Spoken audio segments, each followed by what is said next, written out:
Hey, this is Gene from the Assisted Living Network, and today we're going to talk about aging.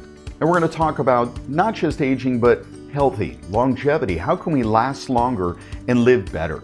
You know, age and health and longevity, those don't all kind of go together or up or down at the same time. And here's what I mean. We're all going to age. Our longevity, how long we last, is a projection of our health, what we're bringing into our body. Are we exercising our body? Those things are going to project our longevity, but our age is our age. That's the one thing, the one immobile, the one thing that we cannot change. We're all aging. We know that. How long we last and how well we live, that's our choice in many cases. Now, some of it is genetic, but when we work with people in assisted living, as people age, a lot of times they do deteriorate. And what I mean by that is certain things in the body, just like a car that's getting 100,000 miles, start to deteriorate. Whether it be bone density, whether it be just the health of the muscle itself or the skin itself. But one of the things that we can do is pay attention to the food that's being brought into the body.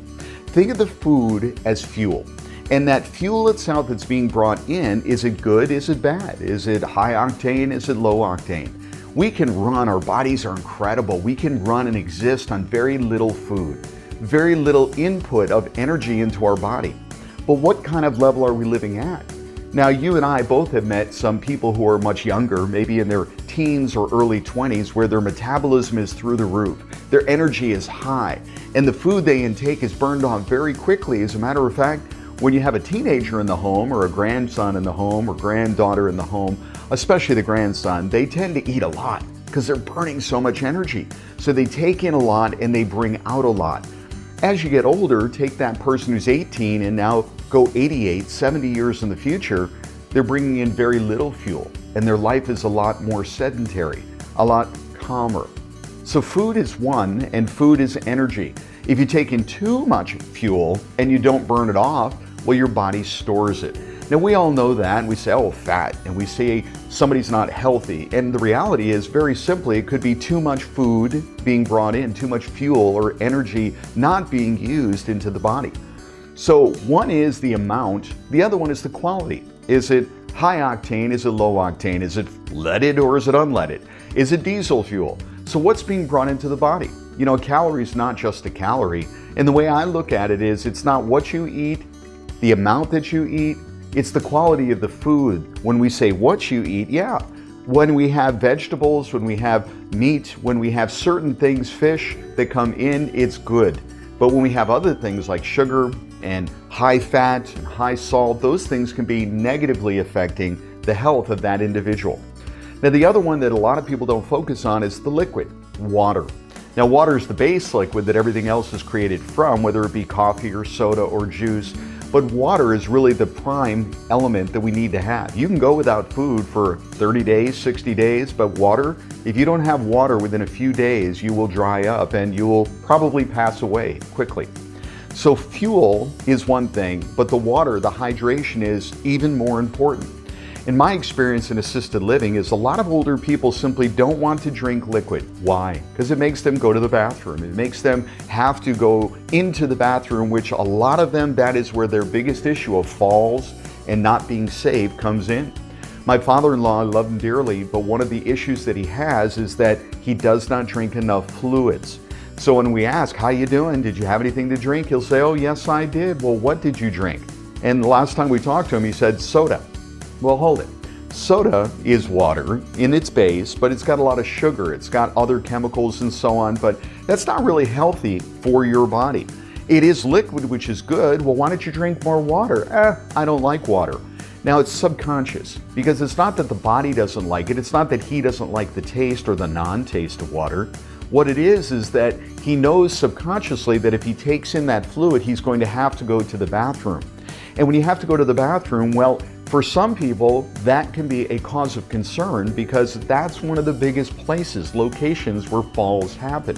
So when we talk about assisted living and seniors in the bathroom, that's a big issue right there. So if they're not taking in the fluid, they're certainly using the bathroom less. If they're using the bathroom, they need to be careful. Longevity, if somebody does not go to the bathroom, that's not going to help their longevity either, because you need hydration into the system.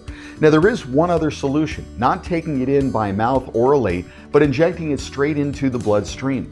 IV injection, that liquidation from the inside out, can actually be much more effective than just hoping that that liquid is absorbed in, taken into the system that way. So when we talk about IVs, injections, bringing in that fluid into the bloodstream, it can be a very effective way. Now, I've done this personally, and when I first heard about this, I said, well, hold it. I'm not in a hospital. I don't need a bag of fluid. But then when I heard that a lot of athletes use this to replenish the fluid in their body, the hydration, people who have been out late at night, who got dehydrated, staying out till 2, 3 a.m., drinking alcohol and so on, use it to replenish their body. So lots of people are doing it other than people who are sitting in a hospital or a medical institution. So I tried it, and I have to tell you, it gave me a tremendous result. That result was that I did have more energy, I did feel better. And instead of drinking liquid feeling bloated from the inside out, it was going straight into my bloodstream, which you can't really feel, but later on, 12 hours, 24 hours, 2 days later, you really do notice it. So that hydration using IV and bringing the liquid into the body is a tremendous benefit. I mentioned my father-in-law earlier. This past summer, he was up visiting, and it was wonderful. And we encouraged him to get that IV injection so that he could have that liquidation from the inside out. Well, he was very resistant, because the only thing he could think about was a needle into his arm. And that needle itself is the entry point. If it's not going to go orally into our stomach and so on, it's going to go into our bloodstream. That's the way to do it. So once we got past that and he did it, and he complained and whined the whole time. But once it was done, he felt much better. We saw immediate results where he acted better, he felt better, his energy was higher. It was a dramatic difference. So when you have a liter of liquid being injected into your bloodstream, especially with somebody who hasn't been drinking fluids, who hasn't been ingesting any kind of liquid in any kind of quantity other than just enough to stay alive, well, it was a huge dramatic difference. Now, unfortunately, when he moved back to Florida, to his home, went back, we suggested that he try to do the same there. And we couldn't find somebody that would be willing to come to the home to do that process. So I do that out here in Arizona where I am, but to find somebody to come into the home at a reasonable price, doing it on a consumer level, was a little bit difficult to do. We're working on a solution for him, but I want to encourage you to investigate that IV therapy, where it's direct into the bloodstream liquid. They can also put vitamins and other things as well, but just thinking hydration from the inside out. So we talked a little bit about food, and we talked about water and hydration. And I just want you to think this through. I'm sure you've met somebody who's older, 80, 90 years old, and some of them are very vital and strong and moving and active, and others are very sedentary, and it's kind of sad. It's not an age thing, it's a matter of what you're putting into your body, and then what are you doing with your body.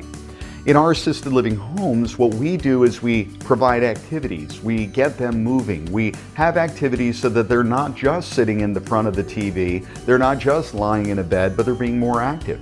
Now, we can't make somebody do that, but you know as well as I, the more active you are, the more healthy you will be.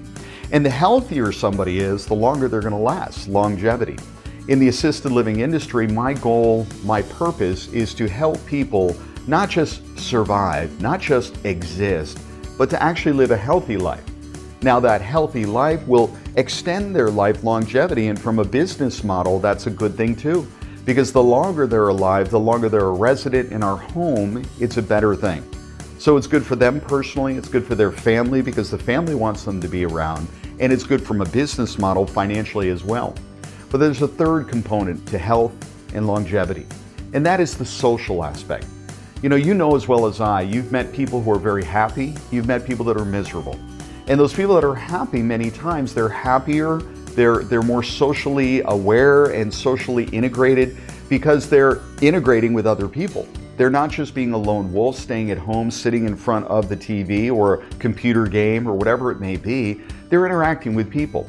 And that interaction is what gives them life.